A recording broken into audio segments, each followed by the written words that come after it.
জাতিদেরও বেদ অধ্যয়নের অধিকার রয়েছে এবং বেদেও বলছে 3 বর্ণের জন্য বেদের অধিকার, ব্রাহ্মণ, ক্ষত্রিয় এবং বৈশ্যের জন্য। তা আমরা ব্রাহ্মণত্ব অর্জন করব এবং আমরা এভাবেই সাত্বিক গুণ অর্জন করে যেন আমি জগৎ থেকে বিদায়ী হতে পারি। অন্তিমে কিন্তু আমার একটাই সাথে, আমার কর্ম এবং গুণ। আমি কি নিয়ে আসছি, আমি কি নিয়ে আসছি, আবার কি নিয়ে যাব, এই চিন্তাটুকু যেন সবার আমাদের মনে থাকে যে আমরা কি নিয়ে আসছি আর কি নিয়ে যাব। আমরা নিয়ে আসছি পূর্ব জন্মার্জিত কর্মফল।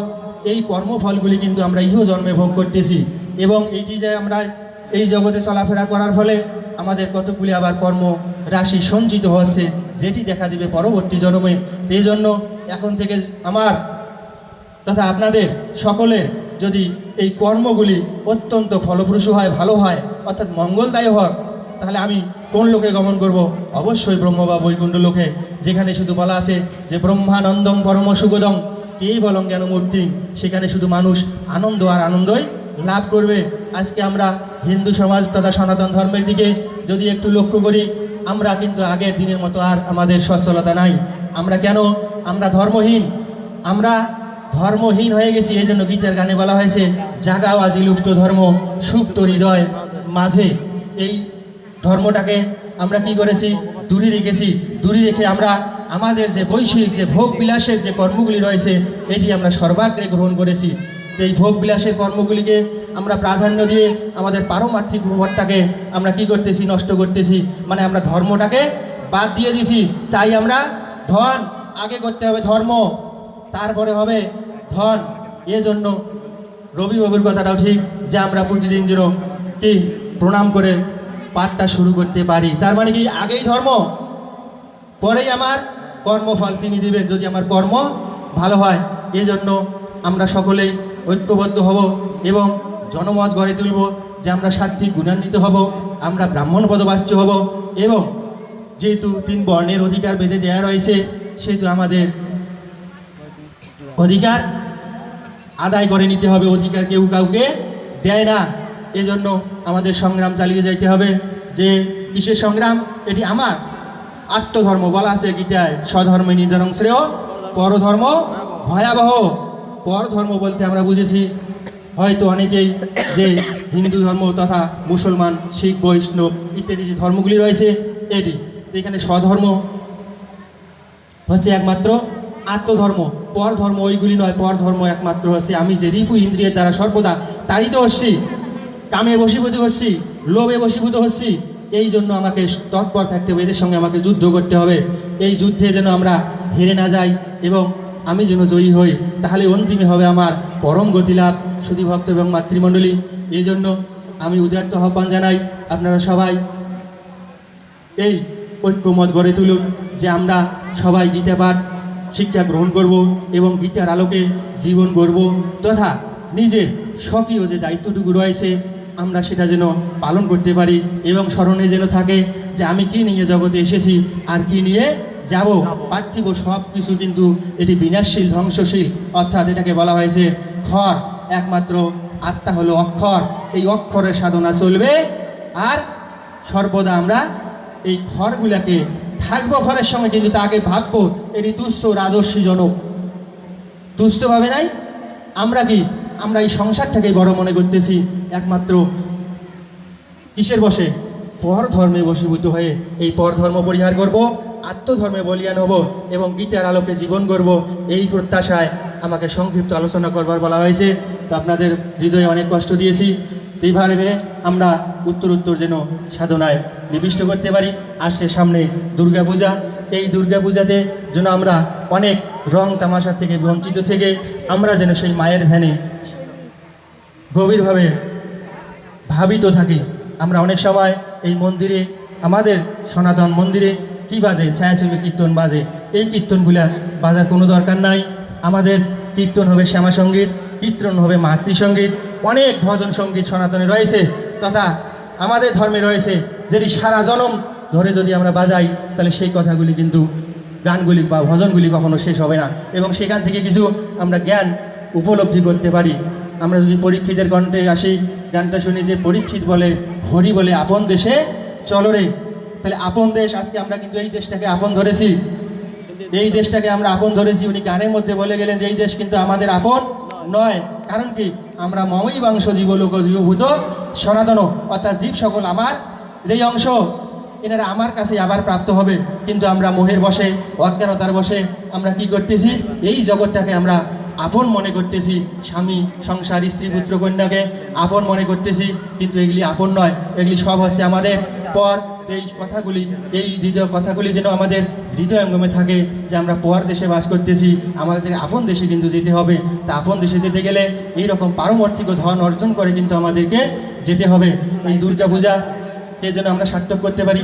দুর্গা কিন্তু একটা অসীম তথা শুভদায়িনী যে পূজাটা, সেটি সামনে আমাদের দুর্গা পা দিয়ে কি করছে? মহিষাসুরকে পদানত করছে এবং মহিষকেও পদানত করছে। মহিষটা কালো না? এটা কিন্তু তমগুণের প্রতীক। কালোকে পদানত করছে বা তমকে নাশ করছে। রজ, সিংহটা রজের প্রতীক, রজতে পা রাখছে। তিনি নিজে কিন্তু শুদ্ধ সাত্ত্বিক। এই জন্য বলা আছে অতসী পুষ্প বর্ণাভাং, অতসী পুষ্পের ন্যায় তার দেহের গঠন। তিনি নিজে শুদ্ধ সাত্ত্বিক। এই শুদ্ধ সাত্ত্বিক সাধনা করতেছে কার? যেটা আমরা অনেকেই জানি যে শিবকে না বলেই তিনি বাপের বাড়িতে পূজা খাওয়ার জন্য আছে, কি খায় না খায় ইত্যাদি, কিন্তু আমাদের লৌকিক কথা, এটি শাস্ত্রসম্মত কোনো কথা নয়। এই দুর্গাও সাধনা করতেছে যিনি নিরাকার নির্গুণ, সেই শিবকে পাওয়ার জন্য। সেই জন্য শিব হচ্ছে সবার উপরে। এই রকম আমরা শিবের সাধনা করব, তমকে নাশ করব, রজে পদার্পণ করব, রজকে নাশ করব, সাত্ত্বিকে উত্তীর্ণ হব এবং সাত্ত্বিক থেকেও আমরা কি করব? গুণাতীতে উত্তীর্ণ হব। তাহলে আমাদের ইহু তথা ভব যন্ত্রণা পরিহার পূর্বক আমরা আনন্দে সেই পরম ধামে, পরম লোকে তথা স্বধামে গমন করতে পারবো, ইহাতে কোনো সন্দেহ নাই। শুধু ভক্ত মাতৃমণ্ডলী, আমি আপনাদের কাছে ক্ষমা চেয়ে এখানেই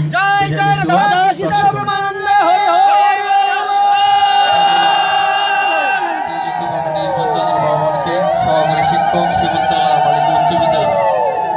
আমি একবার নয়, হাজারবার আপনাদের কাছে ক্ষমা চেয়ে নিচ্ছি। আমাদের অনেক ভুল ত্রুটি হয়ে যাচ্ছে। আমি আবারও হাজারবার ক্ষমা চেয়ে নিচ্ছি, হাতে পায়ে ধরে। আমাদের যারা বিশেষ অতিথি আছে তাদেরকে আর আমরা বক্তব্য দেওয়ার জন্য আমরা সুযোগ দিতে পারছি না। আপনারা নিজ গুণে আমাদেরকে ক্ষমা করবেন। আমরা এখন মূল আলোচক বিষয়ের দিকে যেতে চাই। আপনারা যদি অনুমতি দেন তাহলে আমরা এখানে যেতে পারি, যদি আমাদেরকে ক্ষমা করে দেন। আচ্ছা, ঠিক আছে। আজকের যে মূল আলোচক, সে বিষয়ে আমি প্রথমে আপনাদের চরণে এবং হাতে ধরেছি, আপনারা কথা দিয়েছেন। আজকের যে আলোচনাগুলো ভালোভাবে শুনবেন, সেই দিক নির্দেশনা দিবেন শ্রী রায়ন চক্রবর্তী শুভ, উলিপুর কুড়িগ্রাম। আবারও একবার ভালো করে উলু দিয়ে, ধ্বনি দিয়ে আমরা মনকে জাগ্রত করতে চাই।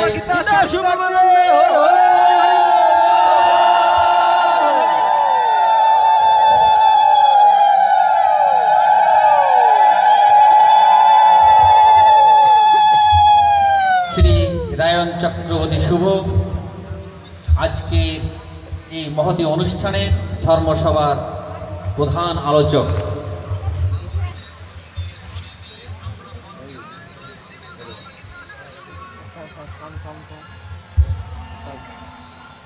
আমি আরো ক্ষমা চেয়ে নিচ্ছি। আমি উত্তম কুমার সরকার। আমার উপস্থাপনায় আর আমার কথায় যদি আপনারা কোনো দুঃখ কষ্ট পেয়ে থাকেন, সেটা নিজ গুণে ক্ষমা করবেন। আমাদের মূল আলোচক শ্রী রায়ন চক্রবর্তী শুভ। ওম সহস্রশীর্ষা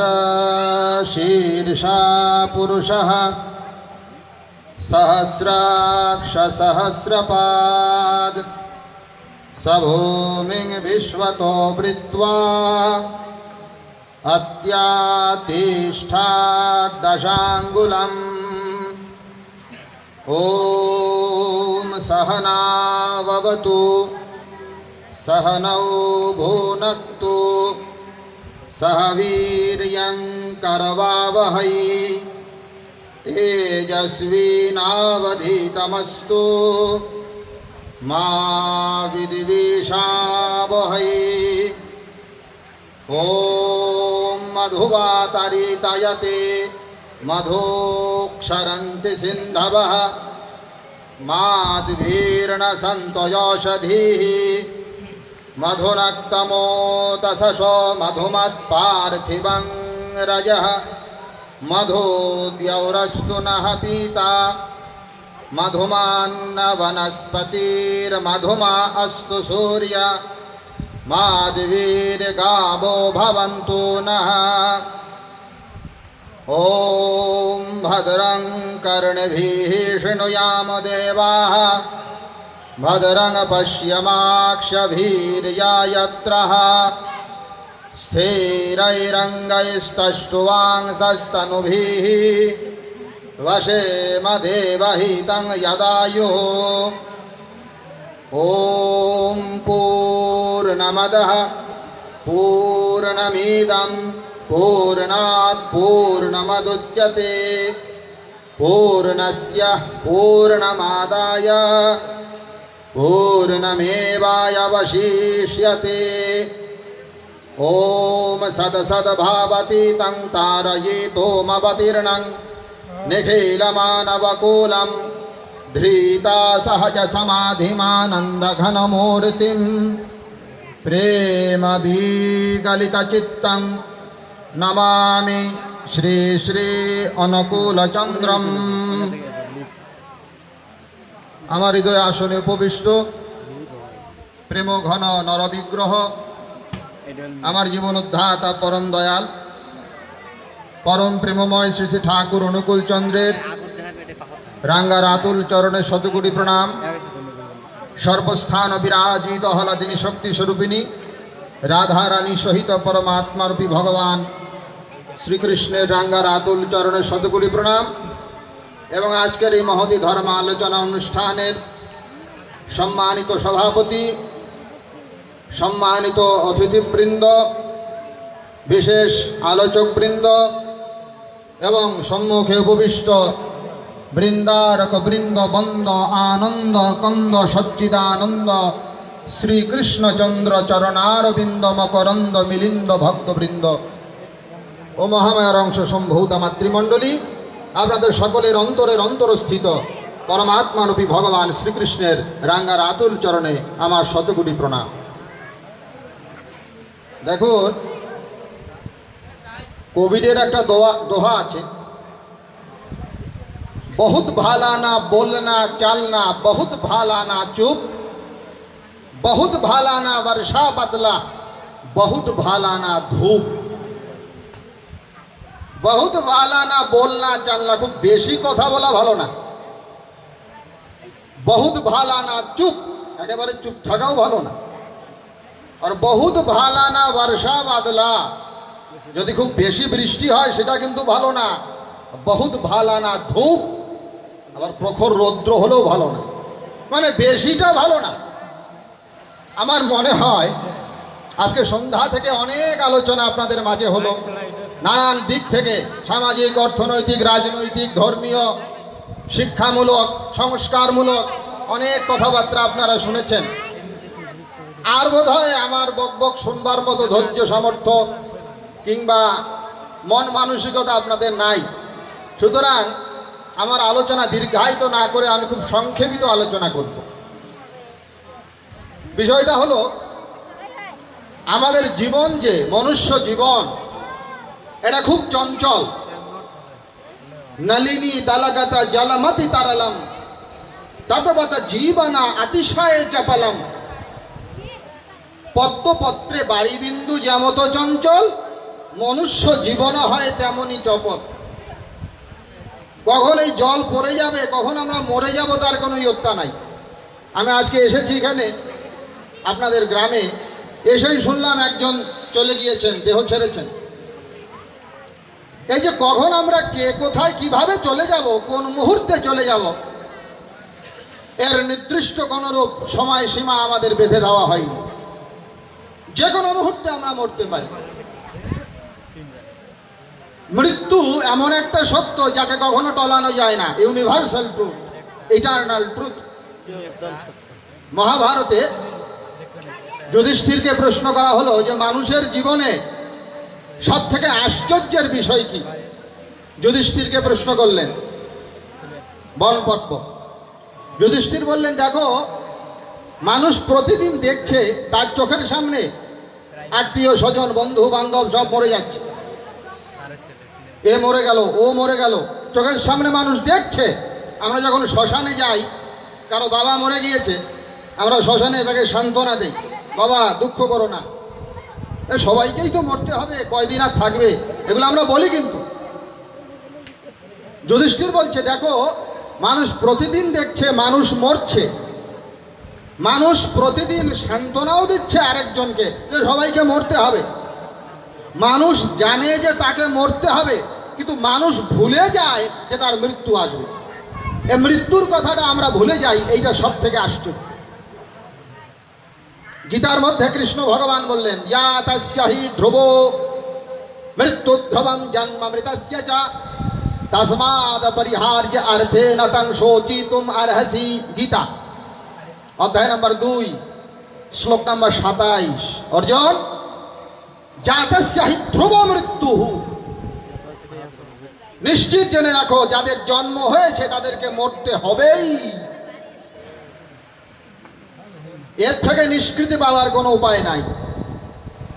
ভাগবতেও বলছেন, মৃত্যুর জন্মবতাং বীরা দেহেনা সহজায়তে অদ্যবাপ্তো শতান্তে বা মৃত্যুর বৈ প্রাণিনাম ধ্রুবঃ। ভাগবত 10ম স্কন্ধ অধ্যায় নম্বর 1 শ্লোক নম্বর 38।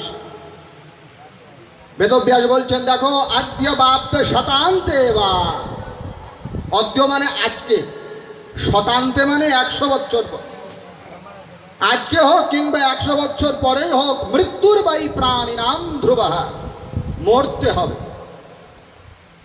যারা মৃত্যু হি ভূতানাং খাদিতারৌ বৃকারিব বলিনাম দুর্বলানাঞ্চ রস্বানাম মহতামপি ন কশ্চিৎ জাত্যতিক্রমে জরা মৃত্যু হি মানবঃ अपि सागर पर्यन्तां विजित्य मां वसुन्धराम। মহাভারত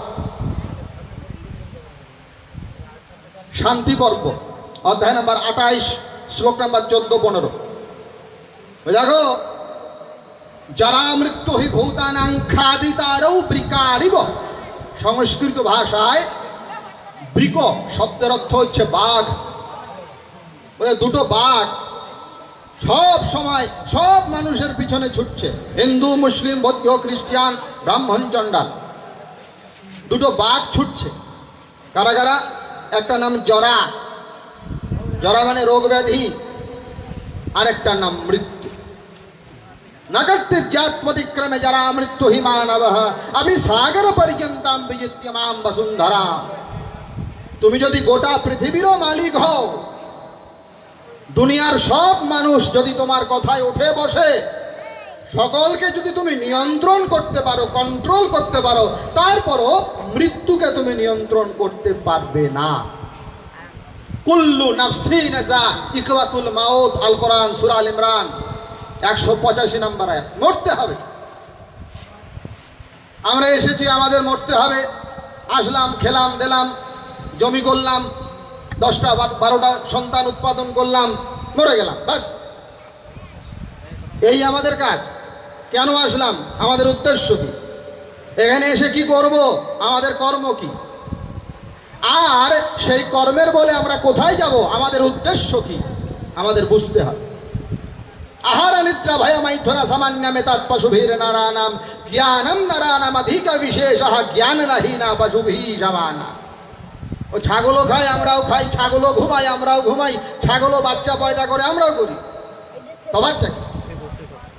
এগুলো জানতে হবে। আর এগুলো জানার জন্য এই আলোচনা। যত ধর্মসভা হবে, যত সৎসঙ্গ হবে, অত আমাদের জানার পরিধি বাড়বে। কেন? কারণ আমাদের আয়ু খুব কম। পদ্মপুরাণে যাবে, জয়মিনী প্রশ্ন করলেন বেদব্যাসকে। কি প্রশ্ন? জয়মিনী বলছেন, দেখো,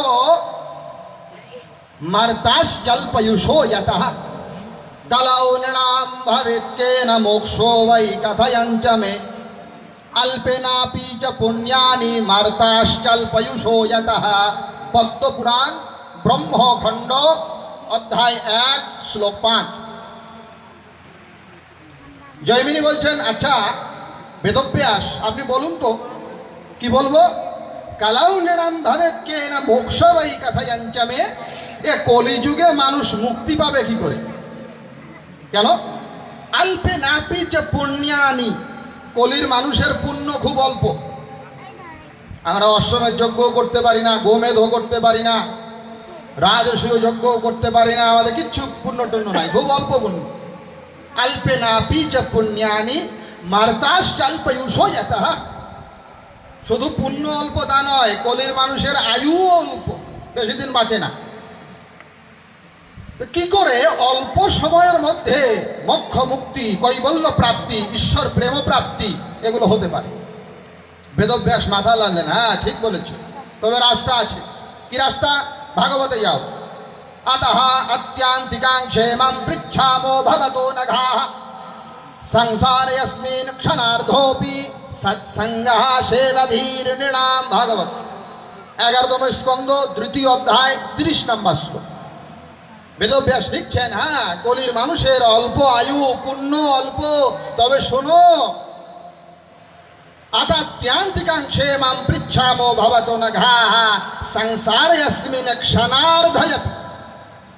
কেউ যদি কলিযুগে এই সংসারে এসে খুব অল্প সময়, ক্ষণকাল, তারও অর্ধেক সময় বসে, 2 মিনিট বসে একটু সমাহিত হয়ে ভগবানের কথা শ্রবণ করে, ওই অল্প সময়ের পুণ্য বলে তার মোক্ষ কৈবল্য প্রাপ্তি।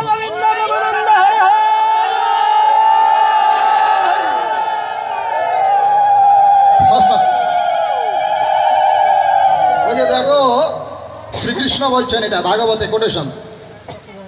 শ্রীকৃষ্ণ বলছেন, দেখো মানুষ অনেক ব্রত করে, জন্মাষ্টমী, একাদশী, দ্বাদশী, ত্রয়োদশী ইত্যাদি।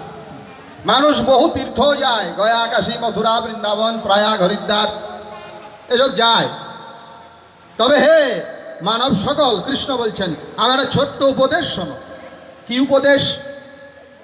ব্রতানি যজ্ঞচ্ছন্দাংসি তীর্থানি নিয়মায়মা यथा अवरुद्ध सत्संग सर्वसंगापहोहि माम। भागवतेर 11 স্কন্ধের 12তম অধ্যায়ের 2 নং মন্ত্র।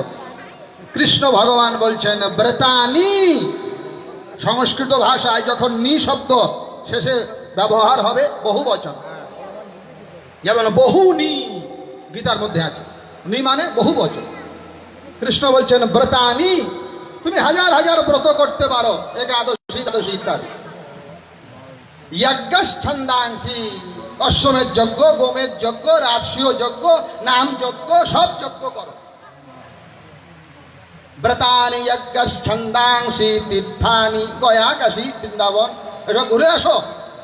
নিয়মায়মা, বিভিন্ন প্রকার যোগ সাধন করে শরীরকে একদম কন্ট্রোলে রাখো। কিন্তু यथा अवरुद्ध सत्संग सर्वसंगापहोहि माम। কিন্তু যে ব্যক্তি সাধুসঙ্গ, সৎসঙ্গ, ভগবত ভক্ত সঙ্গ, গীতা ভাগবত সঙ্গ করে, ওই ব্যক্তির কাছে আমি ভগবান এমন ভাবে বশীভূত হয়ে যাই, এত হাজার ব্রত যজ্ঞ করলেও তার প্রতি বশীভূত হই না।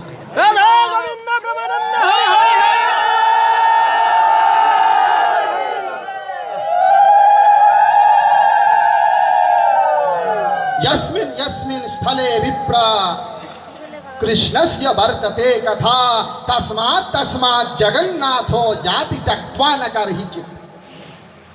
যেখানে যেখানে কৃষ্ণ কথা হয়, গীতার কথা হয়, সেখানে সাক্ষাৎ জগন্নাথ তিনি বিরাজ করেন। তাই গীতার মধ্যে ভগবান 18 অধ্যায় মুখ্য যোগে অর্জুনকে বলছেন, অর্জুন, ইয়া ইদম परमं गुह्यं मद्भक्तेषु अभिधास्यति भक्तिं मयि परां कृत्वा मामेव भजति असंशयः न च तस्मात् मनुष्येषु कश्चिन्मे प्रियकृत्यमः भविता न च मे तस्मात् अन्यः प्रियतरो भुवि। गीता अध्याय नंबर 18 मुख्य जोग। अर्जुन, যে সমস্ত মানুষ আমার এই কথাগুলোকে অন্য মানুষের সামনে বলে, তারা খুব সহজেই আমাকে পায়। আরো শুনে রাখো, এই দুনিয়াতে ওই মানুষকে আমি সব থেকে বেশি ভালোবাসি, তার থেকে আর প্রিয় আমার কেউ নাই, যে আমার এই গীতার কথাগুলোকে প্রচার প্রসার করে প্রত্যেকের দ্বারে দ্বারে নিয়ে যায়। তাই গীতার প্রচার। জয় জয় শ্রীমদ্ ভগবদ গীতা শ্রী ব্রহ্মানন্দ হরি হরি হরি।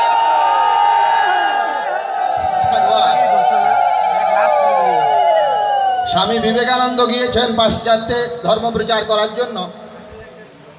ঘটনা ছোট্ট বলি, উনি গিয়েছেন ধর্ম প্রচারের জন্য পাশ্চাত্য সমাজে, আমেরিকা। দেখা গেল উনি যে আসরে বসে আলোচনা করবেন, সেই আসরে অন্যান্য ধর্মাবলম্বী সব পণ্ডিতরা বসে আছে।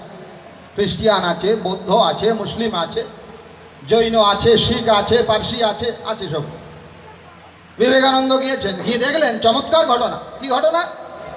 সব ধর্মের ধর্মগ্রন্থগুলোকে আনা হয়েছে। ভালো করে শুনুন। কোরআন আছে, বাইবেল আছে, ত্রিপিটক আছে, জিন্দাবেস্তা আছে, গুরু গ্রন্থ সাহেব আছে, সব ধর্মের ধর্মগ্রন্থ আনা আছে। আর হিন্দুদের গীতাও সেখানে আছে। তবে বিবেকানন্দ দেখলেন যে গীতাটা সবার নিচে দেওয়া, গীতাটা সবার নিচে, আর গীতার উপরে অন্য সব ধর্মগ্রন্থগুলো বসানো। আমেরিকানরা হিন্দু ধর্মকে কটাক্ষ করার জন্য বিবেকানন্দকে দেখাচ্ছেন তোমার গীতাকে নিচে রেখেছে। বিবেকানন্দ দেখলেন খুব ভালো। উনি বক্তৃতায় উঠে শুরুতেই বললেন যে আজকের এই বক্তৃতা সভায় এসে আমি খুব আনন্দিত হয়েছি। কেন? বিবেকানন্দ বলছেন আজকে খুব আনন্দিত হয়েছি, কারণ যে জিনিসের ওজন সব থেকে বেশি সেই জিনিসটা নিচে থাকে। আমি দেখেছি যে গীতাটা সবার নিচে রেখে তার উপরে অন্য পুস্তকগুলো বসানো হয়েছে। এর মানে আয়োজকরা বুঝতে পেরেছেন দুনিয়ার যতগুলো কিতাব রয়েছে ধর্মগ্রন্থ, তার সমস্ত ভার গ্রহণ করার ক্ষমতা একমাত্র গীতা শাস্ত্রে। জয় জয় শ্রীমদ্ ভগবদ গীতা শ্রী আজকে আমরা সেই গীতা আসরে কিছুক্ষণ ভগবানের কথা শোনার জন্য সমবেত হয়েছি। তবে দুটো শর্ত আছে। শর্ত হলো, বেদব্যাসী বলছেন, এগুলো সব ব্যাসেরই খেলা। উনি বলছেন দেখো, নরোজা সৎকথা মধ্যে অন্যাত বদতি পাতকি সজাতি নরকম ঘোরম ইয়াবদা চন্দ্র তারকম। বৃহৎ নারদীয় পুরাণ অধ্যায় নম্বর 1 শ্লোক নম্বর 75 ব্যাস লিখছেন, নরোজা সৎকথা মধ্যে অন্যাত বদতি পাতকি। যারা এই গীতা ভাগবত সঙ্গ আসরে বসে, সৎ কথার আসরে সৎসঙ্গে বসে অন্য কথা বলবে, সে পাতকি। ও তার কি হবে? বলছেন নরোজা সৎকথা মধ্যে অন্যাত বদতি পাতকি সজাতি নরকম ঘোরম ইয়াবদা চন্দ্র তারকম।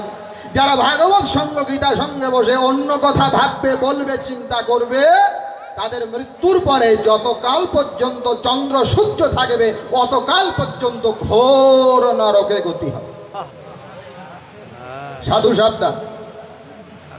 গীতা কোনো ফেলনা বিষয় নয় যে আসলাম বাজার থেকে কিনলাম আর। নো, 18 অধ্যায় গীতায় ভগবান চ্যালেঞ্জ করে বলেছেন, অর্জুন ইদন্ত না তপস্কায় না ভক্তায় কদাচন। যাকে তাকে এইসব বলিও না। 18 অধ্যায় মুখ্য যোগ শেষে দেখবেন, যার তপস্যা নাই, যার আমার প্রতি শ্রদ্ধা নাই, যার ভক্তি নাই, এইসব জিনিস বলিও না। উলুবনে মুক্ত ছড়ানোর বিষয় না। অতএব সাবধান।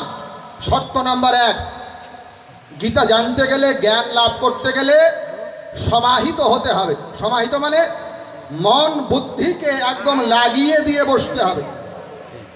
আপনি এখানে, আপনার মন বাড়িতে, তাহলে হবে না। ক্রিয়ান্যত্র মনোন্যত্র ভবেত যস্য ধিয়ত্তমা ন তস্য কারণম কার্যম কল্পকোটি শতৈরপি। একবার গীতা যোগ্য নয়, বলে 100 কোটি কল্পকালও যদি গীতা পড়ে আর তার মন অন্য জায়গায় থাকে তো কিচ্ছু হবে না। এসব শুনে কোনো লাভ হবে না যদি সমাহিত অর্থাৎ মন বুদ্ধিকে এখানে লাগিয়ে না বসেন। এটা প্রথম সত্য। দ্বিতীয় সত্য, শ্রদ্ধাযুক্ত হতে হবে। যদি শিখতেই চান, জানতেই চান, তাহলে শ্রদ্ধাবান। শ্রদ্ধাবান লভতে জ্ঞানম তৎপরশম যতেন্দ্রিয়ঃ জ্ঞানম লব্ধ্বা পরাং শান্তিমচিরেনাদধিগচ্ছতি। গীতা অধ্যায় নম্বর 4 শ্লোক নম্বর 39। অর্জুন, কৃষ্ণ ভগবান বলছেন যাদের শ্রদ্ধা আছে তারাই জ্ঞান লাভ করে।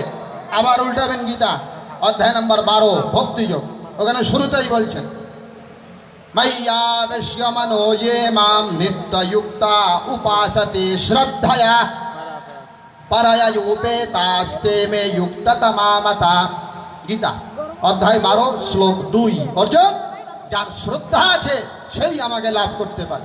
আবার যান গীতা শ্রদ্ধাবানানসূয়াংশ্চ শৃণুয়াদপি যো নরঃ সোপি মুক্ত শোভান লোকান প্রাপ্নতি পুণ্যকর্মণাম। গীতা অধ্যায় নম্বর 18 শ্লোক নম্বর 71। শ্রদ্ধা রাখো অর্জুন, শ্রদ্ধা হলেই আমাকে পাবে।